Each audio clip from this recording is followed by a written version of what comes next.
Ancienne Médina de Fès, 1919. Le cœur et la capitale du royaume du Maroc étaient encore sous le protectorat français. Comme tout enfant de sa génération, Loukman passait la majeure partie de son temps à jouer dans les ruelles étroites de l'ancienne Médina. Ici, l'artisanat était l'une des sources de revenus les plus importantes. Attentif et curieux, il suivait quotidiennement les trains de mules qui transportaient toute la journée des peaux fétides sorties tout droit de l'abattoir, déposant leurs charges dans un complexe riverain de bâtiments. Loukman était fasciné par le fait qu'à partir de ces mêmes peaux allaient sortir des touristes et des hommes d'affaires portant de magnifiques sacs en cuir.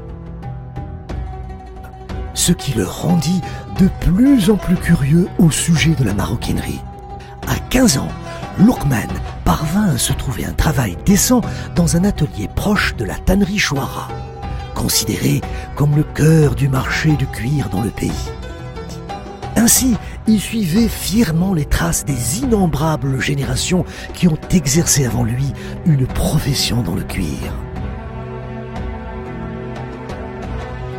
À 25 ans, Loukman rejoignit l'armée française, avant que les circonstances ne l'emmènent en Toscane, en Italie, où il dut se battre jusqu'à la fin de la guerre et où il s'installa par la suite.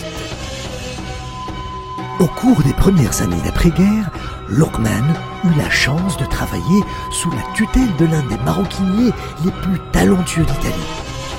Loukman, toujours passionné de maroquinerie, devint notoire avec le surnom Esperto Marocchino, comme étant le maroquinier le plus passionné de la région toscane.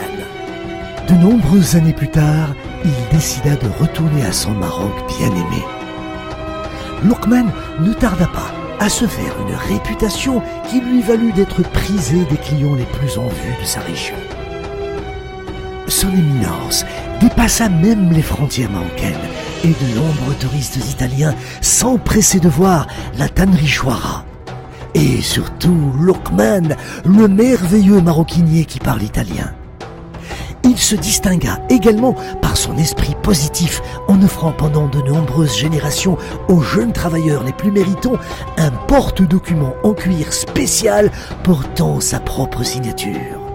Celle-ci devint rapidement reconnue par les gens et les sacs furent baptisés compagnons de succès. Les porte-documents uniques de Loukman Aldabag restèrent pendant de nombreuses années la propriété d'un cercle restreint de bénéficiaires chanceux. Loukman, se rapprochant de sa fin de carrière, tenta de transmettre son savoir et sa passion aux générations les plus jeunes. Cependant, son savoir-faire unique disparaissait au fil du temps sans que personne ne puisse le restituer.